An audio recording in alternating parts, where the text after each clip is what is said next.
Hello everyone. तो आज हम पढ़ेंगे हिंदी का ही एक इम्पॉर्टेंट टॉपिक है नाटक तथा एकांकी में अंतर। बहुत इम्पॉर्टेंट क्वेश्चन बन जाता है यहाँ पर हिंदी ग्रामर का कि एकांकी तथा नाटक में अंतर लिखिए। तो चलिए बिना देरी करे हम शुरू करते हैं।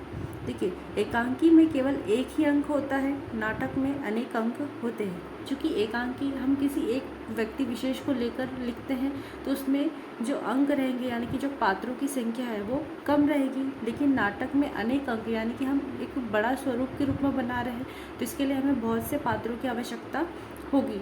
सेकंड पॉइंट है हमारा, एकांकी में केवल मुख्य कथा होती है, नाटक में मुख्य कथा के साथ साथ अन्य प्रासंगिक कथाएं भी होती है। जो एकांकी है उसमें हम जिस व्यक्ति के ऊपर बना रहे हैं, जिसके बारे में लिख रहे हैं, सिर्फ उसी का ही वर्णन विशेष रूप से किया जाएगा। लेकिन नाटक में क्या है, हमारे पात्रों की संख्या अधिक है तो विशेष पात्रों से जुड़ी समस्त घटनाओं का भी वहाँ पर विवरण होगा। इसका कारण जो हमारा नाटक है वो थोड़ा लंबा हो सकता है या आकार में बड़ा हो सकता है।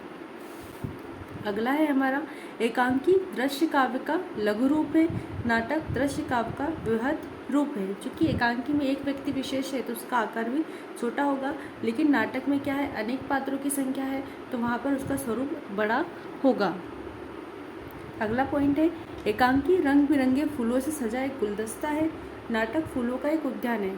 देखिए, जिस तरह पात्रों की संख्या सीमित होगी तो जिस प्रकार एक गमले में जितने ही फूल हम रख सकते हैं उसी प्रकार इसमें भी पात्रों की संख्या सीमित होगी, अंकों की संख्या सीमित होगी। लेकिन नाटक फूलों का एक उद्यान यानी कि जिस प्रकार एक उद्यान में हम विशेष प्रकारों के फूलों को, विभिन्न प्रकार के फूलों को लगा सकते हैं, उसी प्रकार नाटक का भी अलग अलग पात्रों में अलग अलग कथाओं को जोड़कर बना सकते हैं। लास्ट पॉइंट है हमारा, एकांकी में संकलन पर विशेष ध्यान दिया जाता है, नाटक में संकलन पर बल नहीं दिया जाता है। Thank you for watching.